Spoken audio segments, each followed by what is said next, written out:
Bonsoir à toutes et à tous. Je suis très heureuse de vous accueillir ce soir en compagnie de Sylvie Léautouin. Grâce à l'arbre de vie, vous proposez une approche corporelle de la gestion du stress et vous contribuez à en soulager les méfaits. Votre démarche est particulièrement originale. Elle conjugue bien sûr plusieurs choses, mais tout d'abord l'écoute et l'approche corporelle bienveillante. Et Shahin propose donc des séances de shiatsu. Le shiatsu est donc une forme d'acupuncture digitale d'origine japonaise et des ateliers de relaxation en entreprise ou au cabinet de Shahin permettent de mettre en pratique le shiatsu.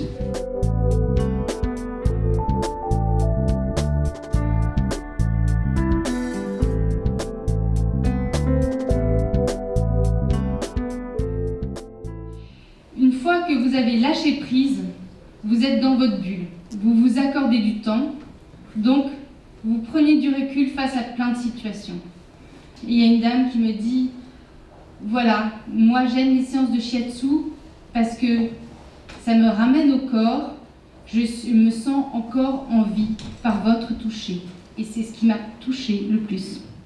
En termes de reconnaissance, la FFST se veut d'utilité publique et un des exemples, c'est que le professeur Debré, qui est le professeur que vous connaissez, qui est à la fois député et responsable du service d'urologie de l'hôpital Cochin, nous fait intervenir depuis plusieurs années dans son service, sur son personnel soignant, avec de bons résultats en termes donc, de morale de ses équipes et puis de performance de ses équipes. Je suis reparti d'un rapport qui a été fait en 2010, que je pense beaucoup connaissent, qui est le rapport Lachman, qui a été fait par des praticiens, des syndicalistes, des dirigeants d'entreprise, et qui a fait le constat qu'il fallait que l'on repense notre relation au travail, notre mode de management.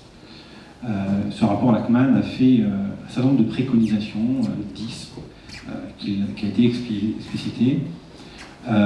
Et pour moi, ça a été réellement le fil rouge que j'ai utilisé lorsqu'on a construit ce dispositif. Le premier domaine, c'est que, le premier pan, c'est qu'il faut avoir de toute façon le soutien du management. Si vous n'avez pas le soutien de la direction d'entreprise, ça ne fonctionnera pas. À l'issue de cet observatoire, on s'est rendu compte qu'effectivement, on avait un problème de bien-être au travail. Les collaborateurs se sentaient mal au sein de l'entreprise. On a permis aux salariés de prendre du temps pour faire autre chose que travailler, pour recréer du lien social au sein de l'entreprise.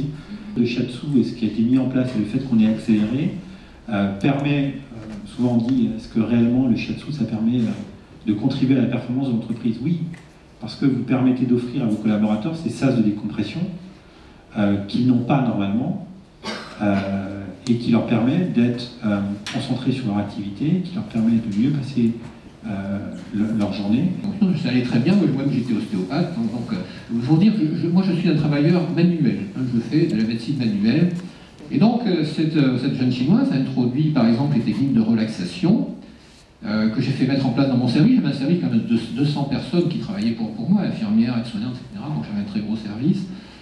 Et au bout d'un an, on s'est aperçu que les arrêts de travail, qui sont quand même assez nombreux en milieu hospitalier, mais avaient diminué de 20%. Pour vous dire que je suis tout à fait favorable à ces médecines alternatives. Donc c'est pour ça que j'ai fait venir effectivement l'an dernier Shahin, qui a assuré tout un atelier pendant toute une journée. Ce que disait mon confrère, un salarié bien dans sa peau, un salarié heureux, c'est un salarié qui travaille mieux.